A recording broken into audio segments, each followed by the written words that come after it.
10 के दमदार ट्रेड्स में आपका स्वागत है। मानस जायसवाल और प्रशांत सावंत हमारे साथ बने हुए हैं। कुछ ही देर में लिस्टिंग होने वाली है उत्कर्ष स्मॉल फाइनेंस बैंक की।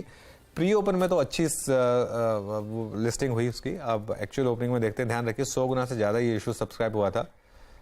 1 मिनट बाकी है, लेकिन 100 गुना से ज़्यादा इशू सब्सक्राइब हुआ था, तो ऑब्वियसली यहाँ पर एक अच्छी लिस्टिंग के चांसेस हैं यहाँ पर। और जैसा हम कह भी रहे थे, प्री ओपन में करीब करीब 60% ऊपर ये स्टॉक सेटल हुआ। अपने इशू प्राइस 25 रुपये के मुकाबले करीब करीब 40 रुपये पर। मार्केट डिसेंट रिकवरी और ख़ास तौर से बैंकों में एक अच्छा मूव इस समय। और इंडिविजुअल स्टॉक्स में अगर आप देखें तो इन्फोसिस इस समय टॉप लूजर, लेकिन थोड़ा सा ऑफ डेज लो। लेकिन आज कमान संभाल रखी है पीएसयू बैंकों ने। SBI, PNB, bank of Maharashtra, union bank, इन सभी स्टॉक्स में इस समय एक अच्छा सा ट्रैक्शन। वीरू जी हाँ, और अनुज एक बार जरा एक स्टॉक को और देखते हैं जिसका उल्लेख कल भी हुआ था, आईटीसी स्पॉटलाइट में एट ऑल टाइम हाई। तो निफ्टी को एक पूरा एडवांटेज एक स्टॉक फ्यूचर को और मिलता हुआ, दैट्स आईटीसी 495 के स्तर पे। आपकी स्क्रीन पे कुछ देर में उत्कर्ष की लिस्टिंग और इशू प्राइस करीब 25 का। ये देखते हैं तो शुरुआती बहुत शानदार इस पर 40 पर लिस्ट हुआ। 40 पर लिस्ट हुआ तो करीब करीब 59% का गेन लिस्टिंग पर। लिस्टिंग प्रीमियम करीब 59% का, एक डिसेंट यहाँ पर लिस्टिंग और जिस प्रकार का रिस्पांस मिला था। अनुज, स्मॉल फाइनेंस बैंक में हालांकि पिछले अगर आप साल 1.5 साल में देखें, इन बैंकों में अच्छा पैसा बना है। ये रीजनेबली था भी प्राइस्ड इशू। क्या गेन्स को कन्वर्ट करना चाहिए कैश में अनुज? फिर देखिए, अगर आपको आईपीओ में अलॉटमेंट मिल गया है तो 66% मिल रहा है, वाई नॉट। आईपीओ में अलॉटमेंट नहीं मिला है तो मेरे ख्याल से यहाँ से लेकर इशू प्राइस के बीच में जहाँ भी आपको डिक्लाइन मिले वहाँ पर खरीदें। ये स्पेस काफ़ी इंटरेस्टिंग रहने वाला है, इसमें काफ़ी एक्शन है। एक और छोटा स्मॉल फाइनेंस बैंक है, जना स्मॉल फाइनेंस बैंक, उसकी भी लिस्टिंग होगी शायद अगले साल, उसका भी आईपीओ आएगा शायद अगले साल।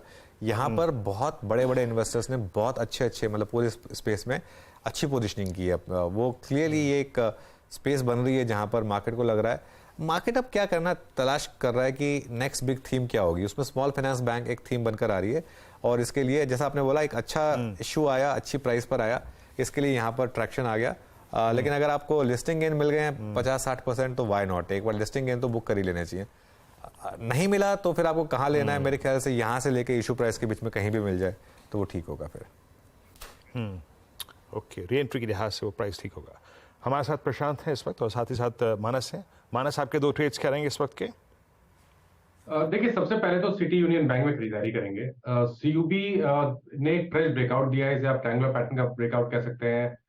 एक कंसोलिडेशन के बाद का ब्रेकआउट है। तो सीयूबी में करंट लेवल्स पे खरीदारी करनी है। 130 रुपए के स्टॉप लॉस से 140 रुपए तक के टारगेट आपको सिटी यूनियन बैंक में देखने को मिल सकते हैं, तो वहां पर खरीदारी करनी है। और दूसरा स्टॉक गोदरेज सीपी है, जहां पर कल एक बुलिश पैटर्न बना था, मॉर्निंग स्टार पैटर्न बना था 50 डे मूविंग एवरेज के आसपास।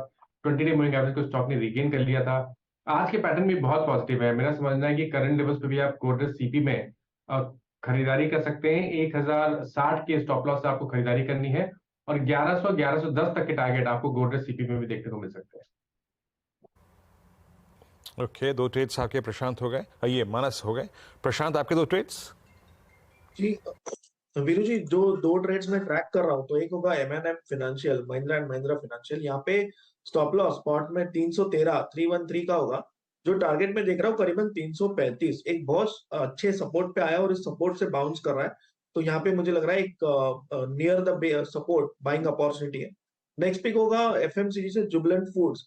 यहाँ पे मेरा स्टॉप लॉस होगा स्पॉट में 460, 460 और टारगेट होगा 500। जहाँ पे जो 3-4 दिन पहले सेलिंग हुई थी वो रिजेक्ट हुई है, सेलिंग रिजेक्ट होके एक बेस बन रहा है। यहां से मुझे लग रहा है स्टॉक टेक ऑफ कर सकता है।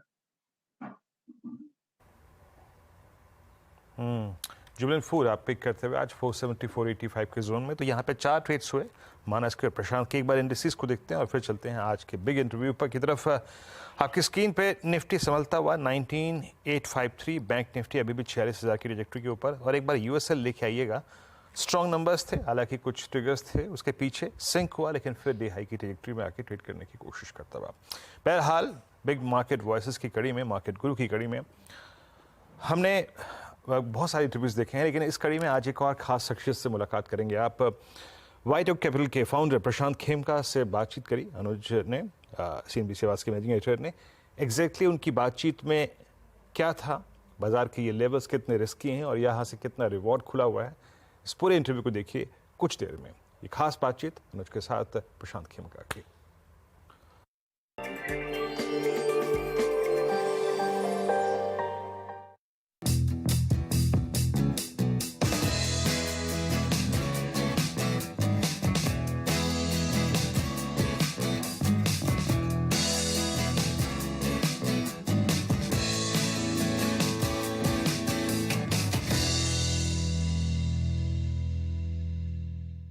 मार्केट गुरु सीरीज के एक और एपिसोड में आपका स्वागत है। आज मेरे गेस्ट एक बहुत ही खास मेहमान, इंडिया के सबसे बड़े फंड मैनेजर्स में से एक, 55,000 करोड़ रुपए का AUM, जिसमें करीब करीब 2/3 विदेशी निवेशकों से और 1/3 इंडियन निवेशकों से। मैं बात कर रहा हूं प्रशांत खेमका जी की। Hi Prashant, thank you so much for coming to our studio. My pleasure. Prashant Khemka Goldman सैक्स में पहले थे और वहां पर इंडिया इक्विटी और इमर्जिंग मार्केट दोनों के CIO थे वो, और $5 बिलियन तक मैनेज करते थे। उसके बाद उन्होंने अपनी खुद की कंपनी शुरुआत की, वाइट ओक कैपिटल, और यहाँ पर इस समय जैसा मैंने कहा कि 55,000 करोड़ रुपए के करीब, यानी कि रफली $7 बिलियन के करीब ये मैनेज करते हैं। तो बहुत पैसा आप मैनेज करते हैं। पहले तो मैं जानना चाहता हूँ, वाइट ओक तो वो वुड होती है ना, वो लकड़ी जो सबसे मजबूत ट्री होता है, जो माना जाता है, तो क्या इसीलिए आपने उसका नाम चुना कि एक मजबूत फाउंडेशन होनी चाहिए, ये सोचकर? या कुछ वैसा ही था। देखिए, जब आप कंपनी शुरू करते हो आज की तारीख में, तो नाम ढूंढना एक बड़ा चैलेंज हो गया है। क्योंकि ऑनलाइन में हर एक तो ऑनलाइन में भी वो अवेलेबल होना चाहिए। तो काफ़ी नाम ट्राई किए, क्लाइंट से हम लोग ने इस पे inputs Lee.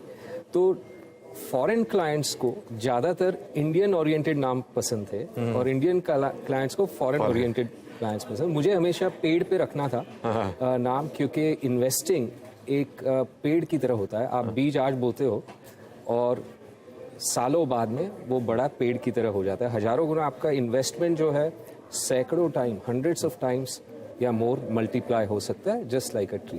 And white oak, जैसे आपने कहा, one of the longest lasting, उसकी आयु भी बहुत लंबी होती है, and one of the strongest trees में है। इसीलिए दुनिया भर में ओक ट्री के नाम से बहुत, या ओक के ऊपर बहुत से, maximum number of names in asset management. Okay, बहुत ही अच्छा, शानदार। तो प्रशांत जी, फिर आपका जो फंड है, इसमें अब ज़्यादा पैसा इंडिया से आ रहा है या ज़्यादा पैसा बाहर से आ रहा है? मतलब ज़्यादा ट्रैक्शन क्या आ रहा है? क्योंकि हमने लगातार बात की है कि DIIs या डोमेस्टिक मनी काफ़ी आ रहा है मार्केट में, बिल्कुल, लेकिन FIIs भी रह लगा रहे हैं, बीच बीच में वो निकालते भी हैं।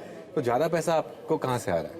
देखिए, आज की तारीख में ज़्यादा पैसा अगर कहे तो FII से आ रहा है, या एंड डोमेस्टिक से भी आ रहा है। बट जो FIIs में आज इंडिया के प्रति एक पॉजिटिव माहौल बना है, वो काफ़ी स्ट्रेंथन हो रहा है दिन पर दिन।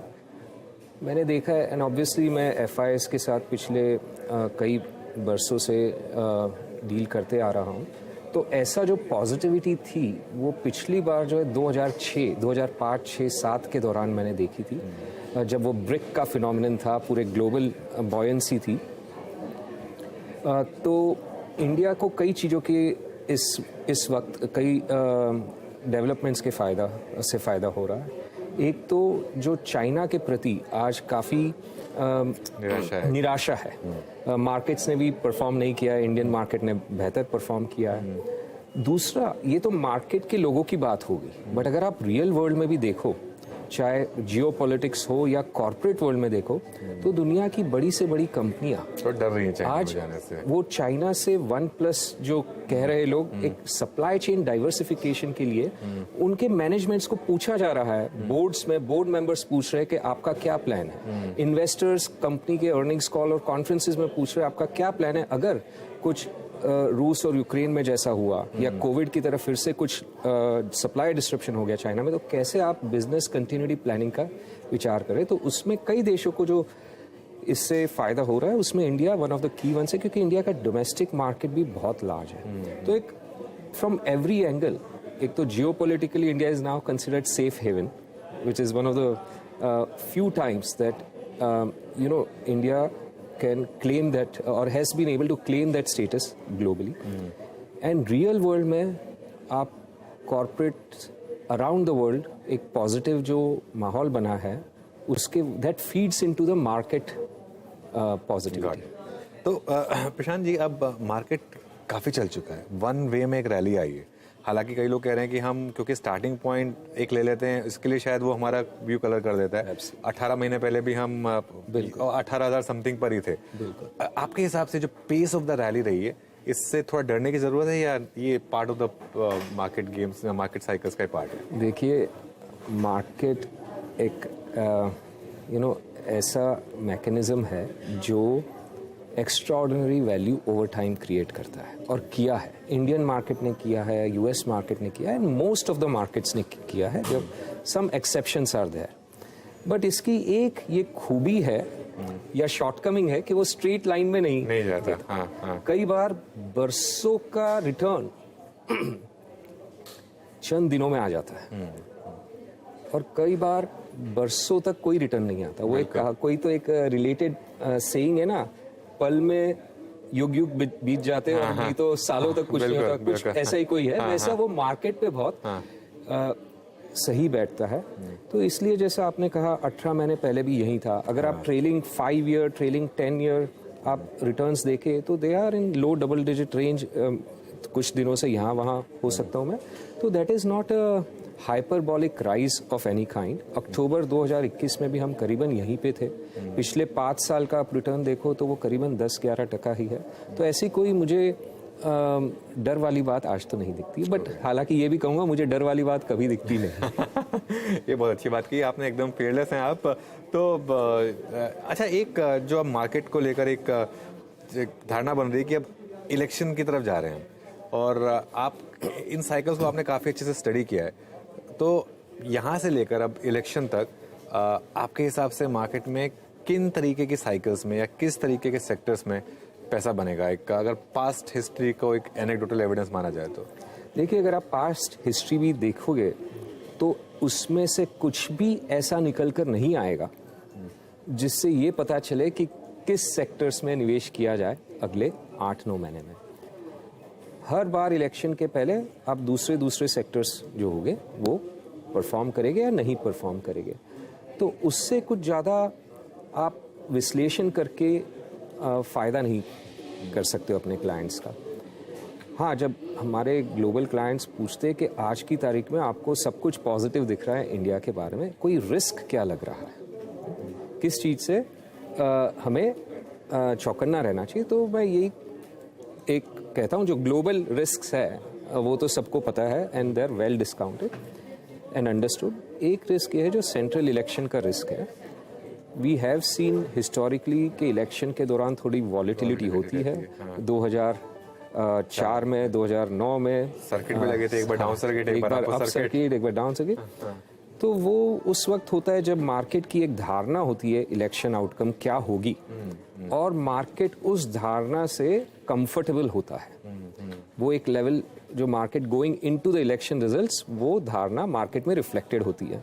उस धारणा से एकदम विपरीत आ गया रिजल्ट, जैसे 2004 में आया तो 1-2 डाउन सर्किट भी लग सकती है, और उस धारणा से विपरीत स्ट्रॉन्ग पॉजिटिव आ गया जैसे 2009 की बात थी, तो दो सर्किट भी लगे, 2 से ऊपर की भी लग सकती है। तो वो एक रिस्क है। हालांकि आज सबको एक पक्का ऐसा अनुमान है कि एक कंटिन्यूटी रहेगी, which is what market is expected and is positive about, but वो एक चीज़ को ध्यान रखना जरूरी है। ओके, अच्छा, मैं आपका पोर्टफोलियो देख रहा था, उसमें मुझे एक चीज़ जो स्टैंड आउट कर रही थी कि आपके सभी पोर्टफोलियोज में अक्रॉस द बोर्ड जो टॉप होल्डिंग्स हैं उसमें जो 2 इंडिया के सबसे बड़े बैंक्स हैं, प्राइवेट बैंक्स, HDFC बैंक और ICICI बैंक। ऑब्वियसली बैंकों ने बहुत पैसा बना के दिया है, प्राइवेट बैंकों ने, और पिछले 2 डेकेड्स में HDFC बैंक से बड़ा वेल्थ क्रिएटर कोई रहा नहीं है। लेकिन क्या इस बेस पर, इस साइज पर ये स्टॉक्स आगे भी उसी तरीके से कंपाउंडिंग कर सकते हैं?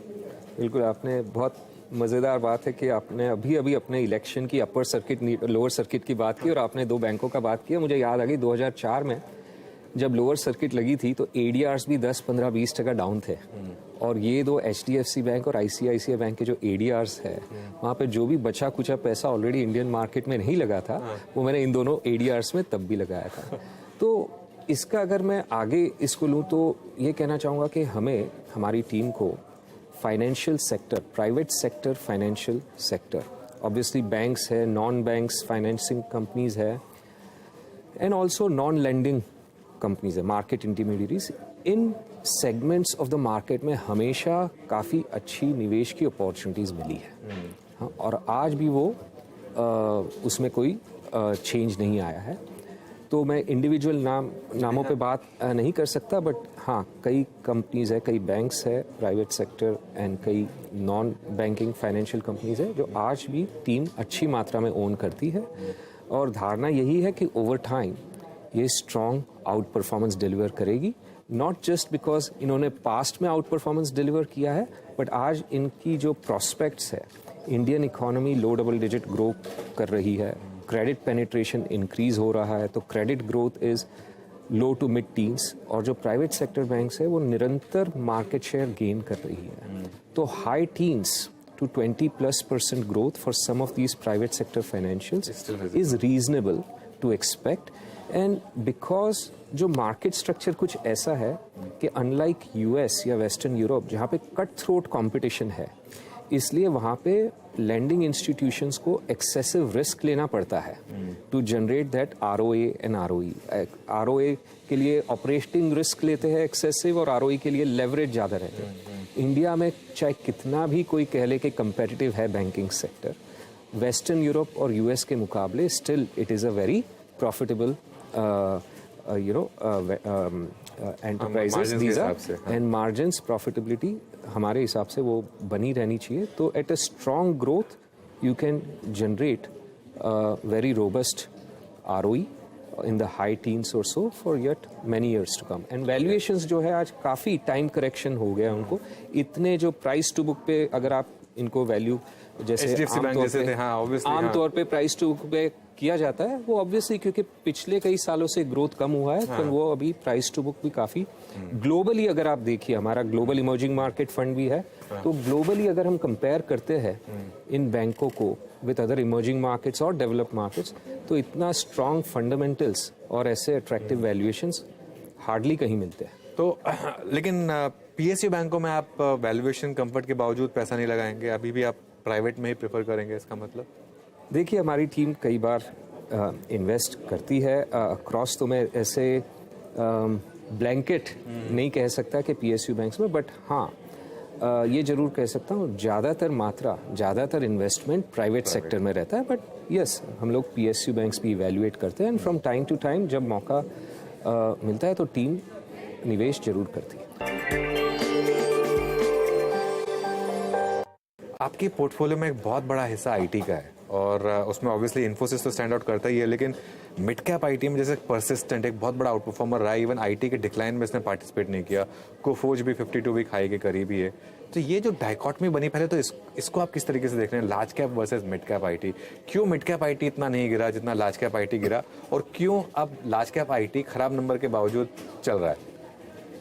जरूर सी कई सेक्टर्स में लार्ज कंपनीज हो या मिड कंपनीज हो, उससे मार्केट कैप या साइज ऑफ द कंपनी से कोई पॉजिटिव या नेगेटिव इफेक्ट नहीं होता है इन ऑपरेशंस ऑफ द कंपनी। जैसे बैंकों में आप कह सकते हो larger banks have a cost of funds advantage, but IT में कई बार ये देखा हुआ है कि मिड कैप कंपनीज और स्मॉल कैप IT कंपनीज जहाँ पे execution is very strong, it is execution driven, तो अगर स्ट्रॉन्ग एग्जीक्यूशन हो तो they can generate lot of wealth over time. And कई IT कंपनीज में ओवर द इयर्स जो हमने इन्वेस्ट किया, देखा है कि जिसमें स्मॉल कैप जब वो थी कंपनी तब इन्वेस्ट किया था, और आज वो लार्ज कैप हो गई है। तो वैसे मौके ढूंढते हैं जहाँ पे एग्जीक्यूशन मशीनरी एकदम स्ट्रॉन्ग हो, management and execution DNA is very strong, and in our estimate sustainable, and then the market is not capturing that in valuation। तो वहाँ पे चाहे मिड कैप हो या स्मॉल कैप हो, IT में हमारे पास लार्ज भी है, मिड भी है, स्मॉल कैप्स भी है, वो सभी जहाँ पे execution is what we focus on. अभी इस समय जो माहौल है US में, जो माहौल है और जो कंपनियों की गाइडेंस रही है, लार्ज कैप IT ने तो कहा है कि विजिबिलिटी थोड़ी कम है अभी भी, तो इसमें अभी भी अपॉर्चुनिटी है आपके हिसाब से, क्योंकि वैल्यूएशंस पीक से नीचे आ गए हैं, या फिर वो जो पीक वैल्यूएशन हमने देखे थे वो एक एबरेशन था? देखिए, ये जब मार्केट प्राइसेस जो है इन सेक्टोरली अगर अपने देखते हैं तो they seldom move in line with जो आज की तारीख में रियल वर्ल्ड में या सेक्टर की कंपनीज कह रही है। एक उदाहरण दूं तो कोविड जब स्ट्राइक हुआ था तो सबका कहना था pharmaceutical sector would be the best sector going forward, growth बहुत जोर का होगा। 3 महीने के लिए चला भी था वो, 2-3 महीने के लिए जरूर चला था। उनके नंबर स्ट्रॉन्ग साल 2 साल के लिए बहुत स्ट्रॉन्ग आए, but sector was one of the big laggards. तो एक्चुअल जो कमेंट्री है या एक्चुअल जो नंबर्स आ रहे हैं उसका एक लिमिटेड इम्पैक्ट होता है मार्केट स्टॉक प्राइस में, क्योंकि वो बहुत जल्दी डिस्काउंट कर देते। तो आप देखिए 21 के एंड से आईटी कंपनीज काफ़ी अंडर परफॉर्म करी है, इवन दो नंबर्स उनका जो प्रोजेक्टेड था और एक्सपेक्टेशन था बहुत स्ट्रांग था, तो मार्केट ने पहले ही डिस्काउंट कर दिया था, even though commentary was very strong at the time. तो आज भले कमेंट्री वीक हो, आज 2-3 दिन पहले ही आपने देखा होगा आईटी स्टॉक की एक्चुअली जब कंपनीज ने रिपोर्ट किया कमेंट्री वीक थी, गाइडेंस डाउनग्रेड था, but next day stocks rebounded very sharply, क्योंकि आज वो 12 महीने 18 महीने 2 साल एंड लॉन्गर टर्म अगर आप देखो तो जो ये फेड रिलेटेड रिस्क है इंक्रीजिंग इंटरेस्ट रेट्स के और जो इकोनॉमिक रिसेशन का फियर था इन यूएस, वो जो बादल थे जितने गरजने थे गरज गए। मेरे हिसाब से वो अभी छट रहे हैं और पॉजिटिव एनवायरनमेंट आज से 12 महीने 2 साल बाद में क्या एनवायरनमेंट होगा और क्या नैरेटिव होगा, that would be very different from what it is today. Got it. अच्छा, आपके सारे फंड्स में मैं एक चीज़ देख रहा था, मैं नॉर्मली जब भी सब स्टॉक्स देखते हैं तो कहते हो कि HDFC बैंक होगा, ICICI बैंक होगा, इन्फोसिस होगा। आपके सारे फंड्स में एक नाम जो कांस्टेंट है वो है नेस्ले। और मतलब बोरिंग स्टॉक के बारे में भी कई बार कहते हैं लोग इसे कि बोरिंग स्टॉक है, शायद इतना महंगा स्टॉक है। ऐसी क्या स्टोरी है इसमें? आप स्टॉक स्पेसिफिक ना बात करना चाहें तो अलग बात है, लेकिन मतलब एक थीम की तरीके से अगर आप इसको समझें तो इतना एक्सपोजर क्यों लिया हुआ है आपने? सो मैं अगेन एक स्पेसिफिक स्टॉक पे ना बात करके अगर मैं जनरली कहूँ तो हमारी जो टीम है कोई भी इन्वेस्टमेंट के लिए क्या चीज़ को प्रायोरिटी देती है। एक तो superior returns on incremental capital, के फ्यूचर में जो कैपिटल लगाएंगे उसमें क्या इनकम कॉस्ट ऑफ कैपिटल से सब्सटेंशियली हायर रिटर्न होगा कि नहीं। एक स्केलेबिलिटी, कैन द कंपनी और business grow much faster than the industry by gaining market share. And third है एग्जीक्यूशन एंड गवर्नेंस DNA, तो मैनेजमेंट। अब कई सेक्टर्स में ये जो तीनों की अवेलेबिलिटी है भारी मात्रा में, जैसे प्राइवेट सेक्टर फाइनेंशियल्स कहा, IT सर्विसेज कहे, वैसे ही कंजम्पशन ओरिएंटेड सेक्टर्स में भी ऐसी कई कंपनियां मिलती है। कंज्यूमर डिस्क्रेशन हो या कंज्यूमर स्टेपल्स हो, डिस्क्रेशनरी और स्टेपल्स, हेल्थ केयर है, सिलेक्ट इंडस्ट्रियल्स है, and then smaller industries not sectors like chemicals के बारे में अपने पहले भी बात की है वैसे। तो some of these companies that are global consumer majors, उनका जो प्रोडक्ट पोर्टफोलियो है, देयर आर हंड्रेड्स और thousands of products that they have globally. जबकि इंडिया में आज देखिए, India 2500 odd per capita income है। तो आज से 10-15 साल पहले समझिए कि certain staple items like toothpaste, soaps, all these were very well penetrated. But आज जो है हेयर कलर है या फेस वॉश है, लिक्विड डिटर्जेंट्स है, ये अर्ली स्टेजेस ऑफ पेनिट्रेशन में है। वैसे ही कई फॉरेन मल्टीनेशनल कंपनीज ऐसी है जिनका प्रोडक्ट पोर्टफोलियो ऐसा है जो आज इंडिया में पेनिट्रेशन बहुत लो है compared to global standards, and as the per capita incomes grow from 2,500 to 5,000 and beyond, वो प्रोडक्ट पोर्टफोलियो का कंजम्पशन है। बेसिकली सबका एस्पिरेशन होगा कि एक्सेलरेटेड पेस पे एब्सोल्युटली बेटर क्वालिटी का वो फूड दें। अपने दोनों आज जो है बचपन में 5 स्टार खा के बड़े हुए हैं। किटकैट अगर कोई अंकल दुबई या सिंगापुर जाके आते तो वो किटकैट लाते।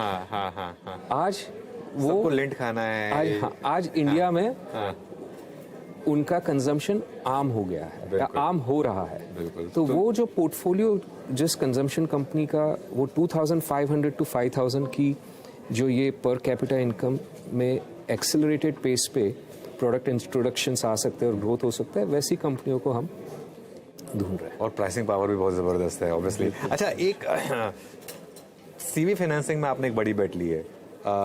ये स्टॉक्स थोड़े महंगे हो गए हैं यहाँ पर इतनी बड़ी रैली के बाद, या फिर ये एक साइकिल पर बेट है आपकी कि ये सीवी साइकिल बहुत स्ट्रॉन्ग जाने वाली है? So I would say generally हमारी टीम ऐसे साइकिल पे बैट लेके नहीं इन्वेस्ट करती है, but it is more to do with, और ऐसे कोई नैरो सेक्टर पे भी आप जिस स्टॉक्स की तरफ शायद आपका इशारा हो, I think it is more broad based. One of the lines of business, उनकी एक लाइन ऑफ बिजनेस ये हो सकती है कि भाई सीवी फाइनेंसिंग बाकी करते भी हो, हैं businesses। बट और कई बिजनेसेस है, और मैनेजमेंट एग्जीक्यूशन बहुत स्ट्रांग है। हमारी टीम की ये धारणा है कि वो जैसे उन्होंने सीवी फाइनेंसिंग में over the decades strength develop की है और कोर कॉम्पिटेंस डेवलप की है in a certain segment of the market, उसको they can leverage and replicate that kind of success अलग अलग मोनोलाइन से मल्टी लाइन फाइनेंस में they would progress over the coming years. बिल्कुल। वैसे आप इनके फंड में है ये share, obviously Prashant ji stock specific बात करेंगे नहीं, लेकिन मेरा इशारा चोलामंडलम से था, लेकिन ये कोई स्टॉक स्पेसिफिक रिकमेंडेशन है नहीं। तो अभी यहाँ से लेकर इंडियन मार्केट में आपके हिसाब से क्या रिटर्न्स जनरेट होंगे? देखिए, मार्केट्स मुझे किसी भी वक्त आप ये सवाल पूछोगे, मेरा यही कहना होगा low double digit is a reasonable expectation, क्योंकि वर्ल्ड वाइड मार्केट्स में nominal GDP plus dividend yield is a logical reasonable expectation to have. आप यूएस में देख लीजिए, यूरोप में देख लीजिए, और पिछले 30-40 सालों के दौरान वही रिटर्न आया, और इंडिया में भी पिछले 30 साल में 12% रिटर्न बना है। और आप देखोगे सेंसेक्स ईपीएस भी करीबन 12% ग्रो हुआ है, और नॉमिनल जीडीपी करीब 12% ग्रो हुई है। और उसका अंडरलाइन कारण ये है, जो नॉमिनल जीडीपी ग्रो होती है उसी से corporate sales typically tend to grow right around that, and profitability over time has a certain level where it stabilizes, so corporate profits grow at around that level, and P multiple long period of time में P multiple का इतना अंतर नहीं आता है, और short period में उसका कोई अनुमान नहीं लगा सकते। बिल्कुल। तो over the next 12 months I would say 10 to 12% return is a reasonable expectation from equity markets। Okay, तो जो निफ्टी को 22,000 पर ले जाएगा, रिस्क फैक्टर यहाँ से आपके हिसाब से कोई, ऑब्वियसली रिस्क फैक्टर बता के नहीं आता है, लेकिन अगर कोई एज्यूम करना हो तो क्या हो जो सकता है? रिस्क बताकर नहीं आएंगे उनका तो कुछ कह नहीं सकते। Exactly। अननोन रिस्क, जैसे का तो- कोविड हुआ, रशिया यूक्रेन हुआ, बिल्कुल बिल्कुल। वरना जो रिस्क है, एक तो कॉमन वैरायटी के, अगर इन्फ्लेशन किसी भी कारण से ग्लोबली कुछ और डिस्ट्रप्शन आता है और इन्फ्लेशन फिर से, ग्लोबल इन्फ्लेशन फिर से पिकअप होता है, तो that will throw markets off around the world. और उसके अलावा जो इंडिया स्पेसिफिक रिस्क है, आज वो जो शुरू में अपने डिस्कस किए थे, उस पर ध्यान रखना है, and hopefully that passes through without any shocks to the system। Prashant ji, बहुत बहुत शुक्रिया, थैंक यू सो मच। आज आप यहाँ पर स्टूडियो आए और इतनी अच्छी बातचीत आपने माय हमसे की। Pleasure Anuj ji, thank you so much. बहुत बहुत धन्यवाद मुझे यहाँ बुलाने। Thank you.